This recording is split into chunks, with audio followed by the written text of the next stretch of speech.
Kabisote, kabisote, kabisote. Today is Sunday. It's a family day.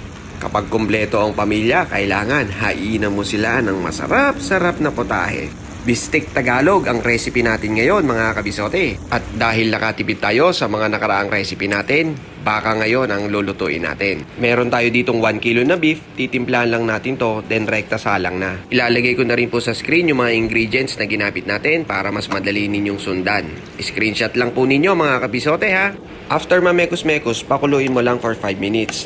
Then set mo lang sa low fire for 30 minutes, then set aside. Prito muna natin yung sibuyas. The more the better, kabisote. Para mag-infuse na yung lasa dyan sa mantika natin. Then, i-pan fry mo na yung beef natin na pinakuluan kanina. Gaya ng laging sinasabi ni kabisote, kapag may browning, may additional flavor yan. I-fry mo rin yung kabilang side. At tsaka mo ibuhos yung pinagkuluan kanina. Grabe ang bango niyan, kabisote. Talaga namang nakakatakam. Tapos, ibalik mo na yung sibuyas, then pang pinale yung kalamansi. At ayos na yung bistek Tagalog natin, kabisote. Paki-follow, like, and share na rin ang video na to para makatulong din sa iba mga simpleng recipe ni kabisote. Paki-comment mo na rin kung taga saan ka para mabati rin kita sa susunod na video natin.